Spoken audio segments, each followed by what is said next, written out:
В южных районах Башкортостана выясняют, в чем причина массового мора пчел. Пасечники в произошедшем винят лесников, которые обработали окрестности химикатами для уничтожения шелкопрядов. Масштабы бедствия оценил наш корреспондент Артур Шамсудинов. Вот эта пчела отравлена. То есть эта отрава действует на желудочно-кишечный тракт пчелы и впоследствии умирает. Каждое утро у пасечников начинается с уборки. Только не меда, а мертвых пчел. В хозяйстве семьи Хабибулиных 135 ульев, и возле каждого насекомых можно собирать горстями. Такого, говорят фермеры, у них еще не было. Мы их прям совком выгребали. Рабочая пчела, я считаю, что погибла больше половины. Если рабочая пчела слишком много уменьшится, то некому будет кормить расплод и таскать нектар, то семья обречена. Для Урала Хабибулина пчелы – дело всей жизни. Он занимается этим уже почти 30 лет. В прошлом году на пасеке собрали 5 тонн меда. Теперь же главная задача – хотя бы просто сохранить пчелосемьи живыми.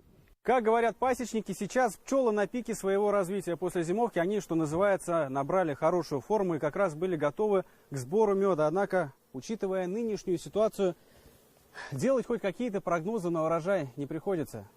Массовый мор пчеловоды связывают с обработкой химикатами лесов. В этом году в окрестностях столкнулись с другой напастью – нашествием шелкопрядов. Чтобы избавиться от насекомых, пострадавшие территории опрыскивают специальными средствами не только с земли, но и с воздуха. В этом году обрабатывали двумя препаратами – химическим клонрин и биологическим лепидоцит. Клонрин имеет опасность номер 1 для пчел.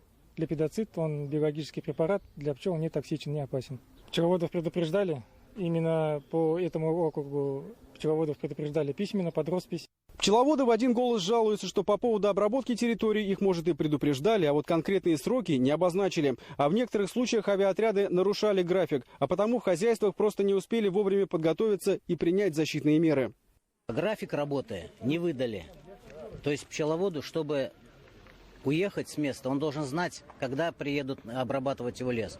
Этот график сделали уже в процессе работы, но и этот график они нарушают. Где еще не должны обрабатывать, тоже туда посылают самолет и наземную службу обработки. Пострадали в основном южные районы Башкортостана, помимо Кугарчинского, Зилаирский и Зианчуринский. На компенсацию пчеловода могут рассчитывать только в том случае, если будет доказана гибель пчел от отравления какими-то веществами химическими и будет выявлен организация, которая это сделала. Поэтому в первую очередь надо получить сейчас результаты анализов, а потом уже пчеловоды смогут обратиться в суд уже за компенсацией ущерба. Пострадавшим направлены специальные комиссии, которые отобрали пробы погибших пчел, а также растений с образцами пыльцы. В ближайшее время специалисты обещают дать точный ответ, что же погубило насекомых. Артур Шамсудинов, Булат Садриев, Виктор Миренков и Иван Шабрин. Новости. Кугарчинский район.